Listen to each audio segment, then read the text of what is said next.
L'invité de l'entretien est Maxime Bengali, il est le vice-président de la Société burkinabé de géopolitique. Bonsoir et bienvenue. Bonsoir madame, merci pour l'invitation. La Société burkinabé de géopolitique vous remercie pour cette invitation.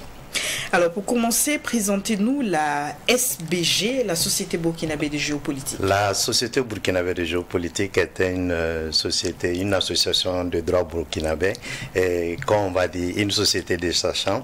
On est dans une situation où on préfère travailler pour construire non pas les experts des généralités mais des spécialistes en écoutant en réalité des devanciers, des gens qui ont des expériences dans un certain nombre de domaines. Dans ce sens, on crée les Agora pour dire que nous créons un cadre de formation citoyenne, d'éducation sur des questions et des notions savantes. Et comme le professeur Laurent Badawi le disait, comment faire pour pouvoir transformer simplement les choses pour donner les choses compliquées très simple, en les transformant simplement pour donner au commun du mortel, à la population qui est dans une situation où ils ne sont pas censés être les experts et les spécialistes du domaine, mais ils ont des choses à voir là-dedans et il y a des implications des décisions qui sont prises sur certaines questions qui doivent les concerner, comment les amener à comprendre ça le plus simplement possible.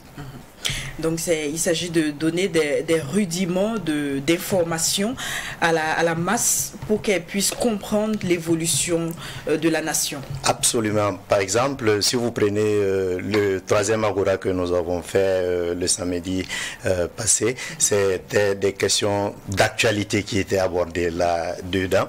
Par exemple, lorsqu'on prend le cas du terrorisme, on va vous dire que c'est un phénomène mouvant et quelles sont les réalités actuelles du terrorisme au Burkina Faso, mais on ne va pas se limiter au Burkina Faso, on va regarder quelle est la situation dans la sous-région et en analysant la situation de la sous-région, nous regardons maintenant quelle réponse nationale nous apportons à cette crise qui est là au Burkina Faso depuis 2016 à nos jours, comment ça a évolué et dans cette évolution maintenant on regarde quelles sont les pistes des solutions, des recommandations qu'on peut faire pour pouvoir essayer d'apporter un minimum de réponses à cette question. Alors, au cours de cette conférence publique que vous évoquez, il a été question d'autonomie stratégique. Dans notre contexte, qu'est-ce qu'on doit comprendre par autonomie stratégique? D'abord, quand on parle de stratégie, c'est une notion qui est souvent éminemment militaire, mais avec le temps, vous voyez que dans toutes les structures aujourd'hui, dans toutes les activités, on parle de stratégie. La stratégie, si moi je veux définir ça le plus simplement possible, c'est une question de méthode. Quelle est la méthode, la technique qu'on veut utiliser lorsque nous sommes dans un point A pour aller dans un point B et ce point B qui est en réalité le souhait qu'on veut, quelle est notre vision, le souhait qu'on veut réaliser, comment passer dans une méthode, une technique pour atteindre nos objectifs. Aujourd'hui, quand on parle d'autonomie, la question d'autonomie, avant de parler de la question d'autonomie, on est obligé de parler des questions de résilience. La résilience d'un pays à un autre, vous comprenez que lorsque on parle des grands pays entre griffes, et puis les petits pays, la résilience n'est pas la même chose et on a des curseurs qu'on peut mettre en réalité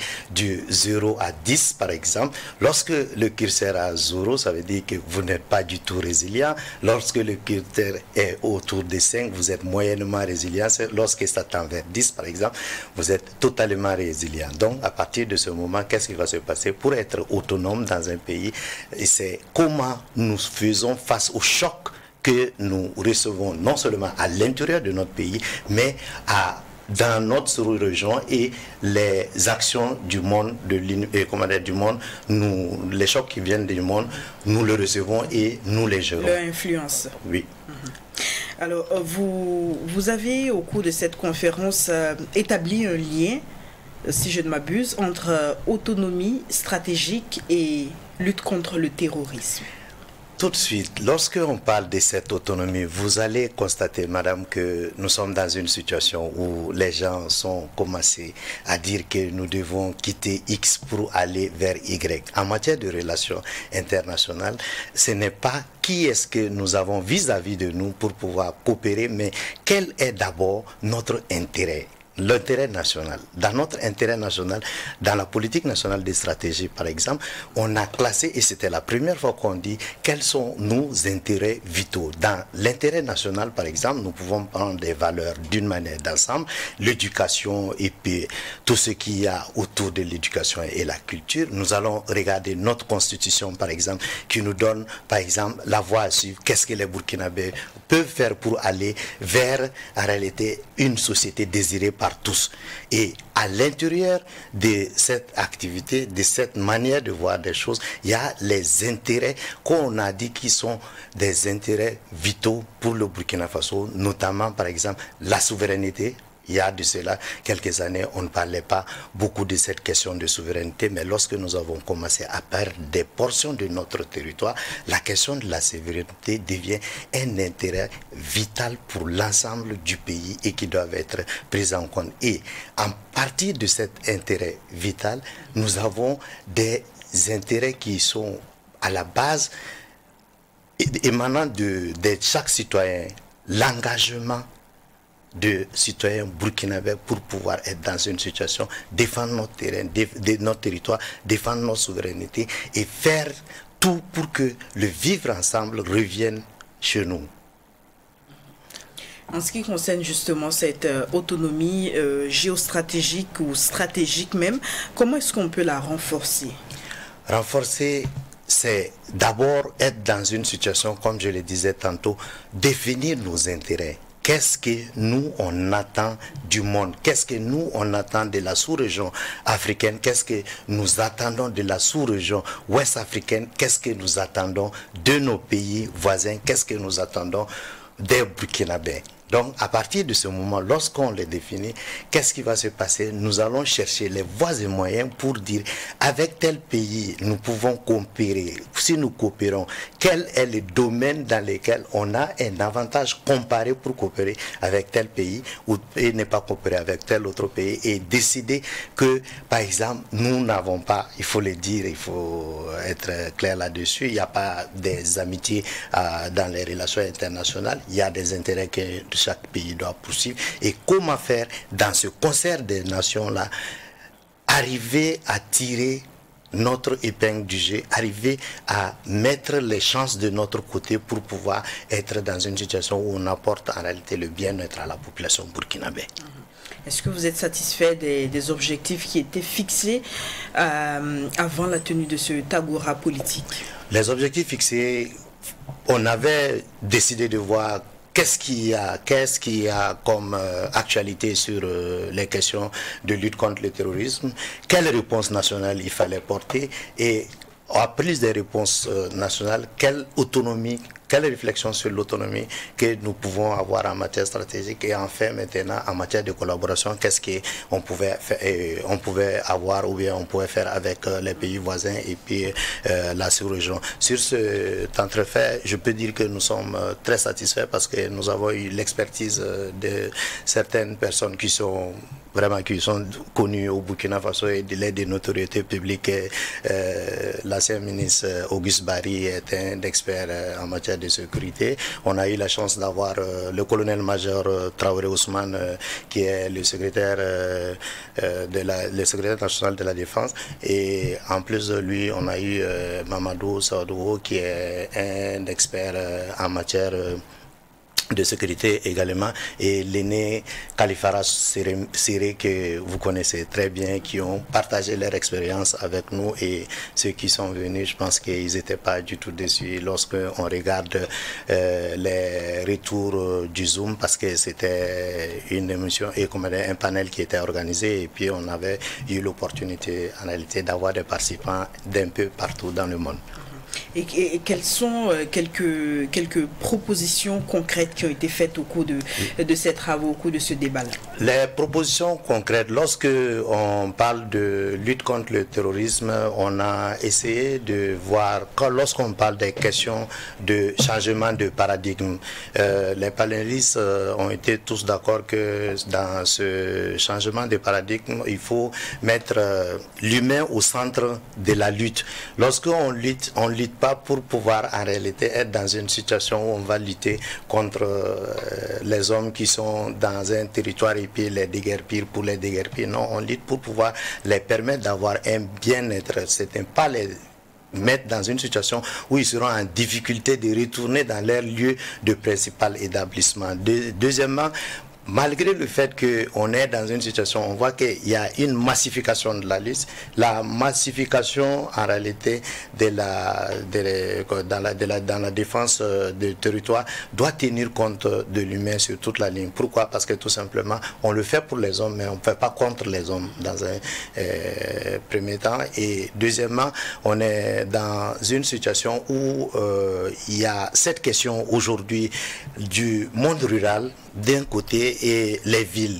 La plupart du temps, lorsqu'on écoute les émissions et on regarde la télé, on a l'impression que les villes ne sont pas concernées par tout ce qui se passe aujourd'hui parce que les gens vont à leur occupation. Parfois, c'est juste des événements ou bien des faits divers que les gens écoutent. Et pourtant, on est dans une situation de sécurité préoccupante au Burkina Faso. On doit être dans une situation où on doit prendre conscience. De guerre. Absolument, absolument. On est donc cette réponse sur la massification de la réponse au niveau de l'armée et des forces de défense et de sécurité ont été abordées, mais il y a un conférencier qui a bien fait de dire c'est pas à 100% que le tout militaire va apporter la solution, mais à côté du militaire, il faut qu'il y ait un engagement patriotique. Et l'engagement patriotique va passer par quoi? Ça passe notamment par la conscience que nous avons sur le fait qu'il faut aider. Le tout n'est pas matériel, psychologiquement accompagner l'armée burkinabé par l'opinion. Par exemple, vous regardez aujourd'hui l'opinion publique lorsqu'on parle de la situation de crise au Burkina Faso. Nous sommes dans une situation où parfois les gens ont une certaine inconscience, excusez-moi de paix, sur la question qui se plaisent à être dans une situation où on jette l'anathème sur l'autre. Le problème n'est pas de dire que madame vous êtes en cause, nous sommes tous dans le même pays, donc à partir de ce moment, qu'est-ce que nous avons fait? On doit réfléchir sur les réponses à apporter. Quel type de réponses apporter? Ce sont ces pistes de solutions qu'on a essayé de réunir et puis dans les actes de l'Agora 3, on va le publier, on aura l'occasion de vous donner qu'est-ce qui a eu lieu et puis qu'est-ce qui a été retenu en plus de ce que j'ai dit. Alors une autre question, comment est-ce que les différents panélistes justement ont eu à apprécier la réponse gouvernementale qui a apporté à ce défi commun-là? À partir du moment où on était avec des soldats, ils ont été souvent à l'origine de la politique nationale de sécurité, mais lorsqu'on parle de politique nationale de sécurité, ils ont été clairs sur un certain nombre de phénomènes où on ne peut pas continuer à aller, par exemple, sur des cloisons. Il faut décloisonner. Par exemple, lorsqu'on finit de parler de la politique nationale de sécurité, à l'intérieur de la politique nationale de la sécurité, on va essayer de voir la politique, la diplomatie, qu'est-ce que la diplomatie doit apporter, qu'est-ce qu'au niveau de l'économie, qu'est-ce qu'au niveau de la société, et puis les penseurs, les chercheurs, qu'est-ce qu'ils ont comme proposition, faire de telle sorte que de façon holistique, nous essayons d'aller vers une solution au lieu de nous battre, comme le disent les Djoula. Lorsque la pluie nous bat, il ne faut pas qu'on continue de nous battre et on va faire quoi? On va tout faire pour pouvoir être dans une situation où on se serre les coudes pendant un temps, essayer de récupérer notre territoire de son entièreté et avant de revenir dans nos querelles. Est-ce que déjà des pistes d'une thématique sont en vue pour l'Agora 4? L'Agora 4 va poursuivre ce que nous avons commencé dans l'Agora 3 parce qu'il y a eu beaucoup d'engouement, vous l'avez constaté. À partir de ce moment, nous allons réfléchir pour aller dans le sens où on va regarder à l'intérieur, comme vous l'avez dit, quelles sont les recommandations qui sont sorties et à partir de ces recommandations-là, on va partager avec les uns et les autres de telle sorte que nous puissions commencer à être dans une société où on ne va pas être des experts des généralités comme je l'ai dit tantôt et on va écouter des experts et puis nous instruire, nous abreuver à la source de ces experts-là pour être dans une situation où on va mener un débat sain. On espère que ces différentes conclusions seront portées à la connaissance de qui de droit? Bon, les gens s'amusent à le dire. Si le chef de classe, c'est clair, il n'y a rien à faire lorsqu'on va avoir, comment on appelle ça, les réponses et puis, au questionnement, notamment quand on va réunir les recommandations, on va tout faire pour avoir un document d'ensemble et puis proposer ça aux autorités en place et dire que lorsque nous sommes dans une situation difficile, on doit tous être dans une situation où on va apporter des débuts de commencement de solutions et ne pas rester là en train de critiquer pour critiquer. Alors, merci à vous, Maxime Bengali. Merci pour ces différents éclairages apportés à l'Agora 3 qui s'est tenu autour de l'autonomie stratégique dans la lutte contre le terrorisme. C'est moi qui vous remercie. Fidèles téléspectateurs de Burkina Info, c'est avec grand plaisir que je suis resté en votre compagnie tout au long de cette émission 100% Info de ce dimanche. Merci pour votre attention et surtout, très belle suite des programmes de Burkina Info.